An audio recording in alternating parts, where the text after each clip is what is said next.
Welcome back to my new blog Ankita blog में आपका स्वागत है। फ्रेंड्स, आज आप तो जैसा देख सकते होंगे कि मैंने साड़ी पहनी हुई है।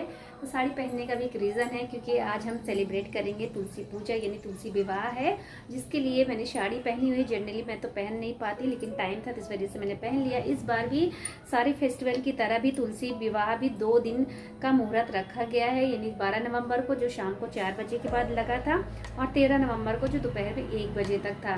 तो मैं 12 नवंबर को इसलिए नहीं कर पाई क्योंकि शाम को 4 बजे के बाद फिर मुझे थोड़े से कुछ काम थे और बिना पूजा करे मैं कुछ खाती भी नहीं, और उस टाइम थोड़ी तबीयत मेरी अच्छी नहीं थी, मतलब चक्कर आ रहे थे, तो उतनी देर तक भूखे रहना मेरे लिए पॉसिबल नहीं था। तो इस वजह मैं 13 नवंबर को मॉर्निंग में ही पूजा करने वाली हूँ। तो चलिए मैं कैसे पूजा करती हूँ, मैंने क्या क्या तैयारी करी, तो वीडियो में आप बने रहें। वीडियो पसंद है तो एक वीडियो को लाइक करना ना भूले। तो चलिए चलते हैं तुलसी जी की पूजा करने। आप सभी को देवउठनी और तुलसी विवाह की बहुत बहुत शुभकामनाएं। फ्रेंड्स, मैंने पूजा करने के लिए बालकनी में आ गई हूँ। उसके लिए आप लेंगे टेबल में मैंने लिया हुआ है, जैसे आप देख सकते हैं। तो सबसे पहले टेबल को मैंने वॉश कर लिया, तो उसके बाद थोड़ा सा गंगा जल ज़मीन में छिड़केंगे ताकि शुद्ध हो सके। उसके बाद टेबल में छिड़क देंगे, अच्छे से इसको क्लीन कर देंगे। क्लीन करने के बाद आप पीला या लाल कोई भी कपड़ा इसके ऊपर बिछा सकते हैं। उसके बाद जिस भी तुलसी जी की आप पूजा करनी उस गमले को आप नीचे भी रख सकते हैं, या तो अगर छोटा गमला है तो उसके ऊपर रख दीजिएगा। उसके बाद मैंने गॉड ले लिया जो गणेश जी को मना के पूजा करेंगे, या तो आप गणेश जी की मूर्ति भी रख सकते हैं। उसके बाद ये है शालिग्राम जिनसे हम विवाह करने वाले, वैसे एक शालिग्राम मैं तुलसी के ऊपर भी रखती हूँ, और दूसरा मैं एक नया लेकर आई हूँ जो चित्रकूट धाम गई थी तो वहाँ से लेकर आई थी। तो इनको भी मैं थोड़ा सजा देती हूँ। तो जो पीले वाले चंदन वहाँ मिलते हैं, उसी चंदन से मैं इनको थोड़ा सा आँख नाक कान मुँह वगैरह बना दूंगी ताकि वो फीलिंग्स आ सके कि हमारे शालिग्राम भगवान की आज तुलसी जी से शादी हो रही है। तो इसी प्रकार से आप इसको पीली वाली से बनाएंगे तो काफ़ी अच्छा भी लगेगा। आप चाहें तो इनके ऊपर मुकुट वगैरह भी लगा सकते हैं, तो देखने में भी और आपको पूजा करने में भी काफ़ी अच्छी फीलिंग्स आएगी। अगर आपके पास गणेश जी की मूर्ति नहीं तो गोबर के जो गौर बनाए जाते हैं तो आप इस तरह बना के सकते हैं, या तो फिर आपको कहीं गोबर मिल जाए तो उसे बना के आप रख सकते हैं, तो कंटिन्यू उसी से आप पूजा कर सकते हो। तो ये है तुलसी जी में जो मैंने पहले ही शालिग्राम रखा था, इसको भी अच्छे से नहला धुला के इनको भी हम पूजा कर लेंगे। पूजा करने के बाद मतलब इनको सजाने के बाद पूजा करेंगे। जब पूजा हमारी समाप्त हो जाएगी तो इसी गमले के ऊपर शालिग्राम को रख देंगे। अगर बाय द वे आपके पास शालिग्राम नहीं है तो आप किसी मंदिर से या किसी से लेके शादी करवा सकते हैं। अगर नहीं है वो भी तो आप कृष्ण जी की या तो विष्णु भगवान के साथ की फोटो की पूजा कर सकते हैं, उनके साथ आप विवाह संपन्न करवा सकते हैं। तो चलिए पूजा स्टार्ट करते थे। जिसके लिए मैंने गौर को यानी गणेश जी की सबसे पहले उनको मान के पूजा करेंगे, जिसमें मैंने थोड़ा सा जल छिड़क देंगे। पूजा चंदन चावल वगैरह जो छिड़के जाते हैं वो सब लगा देंगे, और शालिग्राम को मैंने वैसे ही स्थापित कर दिया था उसी टेबल में। तो आप जैसा कि देख सकते हैं, तो मैंने चंदन वगैरह सब लगाने के बाद जल छिड़क दिया शालिग्राम को। जैसे भी आप पूजा करते हो तो चंदन वगैरह लगाएंगे। तो सबसे पहले हमने शालिग्राम की हल्दी रस्म की पूजा करनी, जिसके लिए मैंने हल्दी लगा दी है। शालिग्राम को पहले टच कराएंगे, उसके बाद तुलसी जी की टच कराएंगे, यानी पहले आप उनको हल्दी की रस्म पूरा करेंगे। शादी जैसे हम लोगों की शादी होती है सेम वैसे भगवान की भी शादी हम लोग कराएंगे। हम लोग कितने सौभाग्यशाली जो हमें भगवान की शादी कराने का मौका मिल रहा है। तो आपसे विनती है, अगर आपको ये मौका मिलता है तो बिल्कुल भी ना छोड़े, क्योंकि अगर सुहागन इससे इस पूजा को करती है तो उनका सौभाग्य बना रहता है, सुख समृद्धि बनी रहती है। अगर कुंवारी कन्या इस व्रत को रखती हैं तो उनको अच्छा वर मिलने की बहुत अच्छी चांसेस होती है। तो लोग इसी प्रकार से करते हैं। तो मैं तो ज़्यादा तक मेरे घर में मम्मी नहीं करती थी तो मैं ही कर देती थी पूजा। इस प्रकार से मैंने सारी चीज़ें चढ़ा दी भगवान को। उसके बाद मैंने हल्दी वाली लगा दी।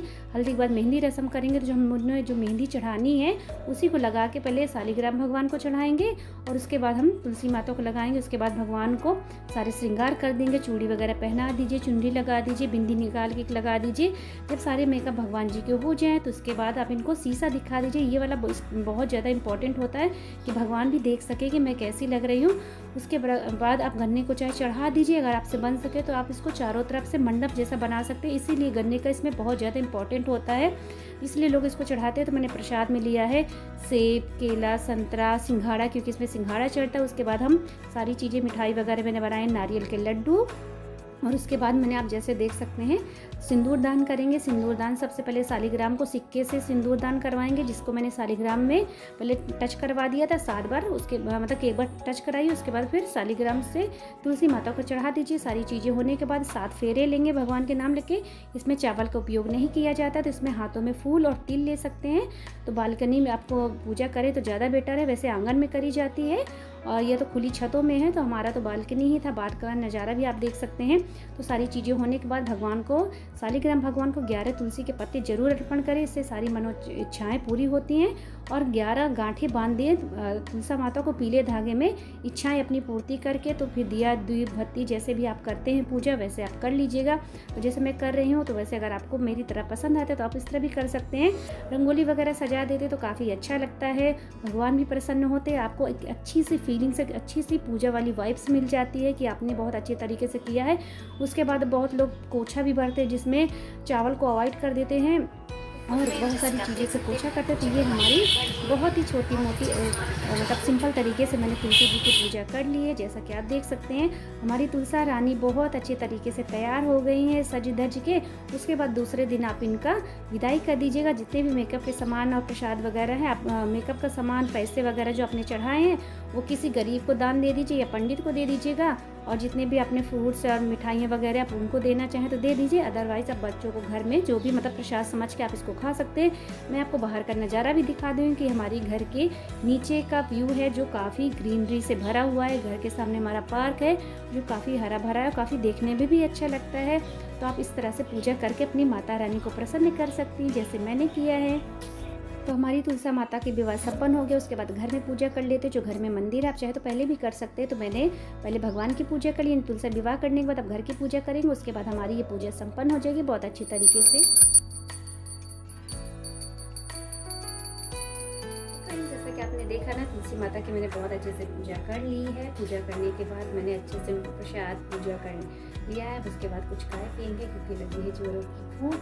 टाइम काफ़ी देर हो चुका है। वीडियो मेरा पसंद आता है तो वीडियो के लाइक शेयर एंड सब्सक्राइब करना बिल्कुल भी ना भूलें क्योंकि ये टोटली फ्री है। ऐसे अच्छे ब्लॉग में आपके लिए आती रहती हूँ। तो फ्रेंड्स कमेंट सेक्शन में बताइएगा कि आपने तुलसी माता की पूजा किस तारीख को करी है, 12 को या 13 नवंबर को। मुझे कमेंट सेक्शन में ज़रूर बताइएगा। अपना प्यार और सपोर्ट मेरे चैनल में बना रहिएगा। वीडियो को लाइक शेयर एंड सब्सक्राइब कर दीजिए। मिलते नेक्स्ट ब्लॉग में, बाय बाय।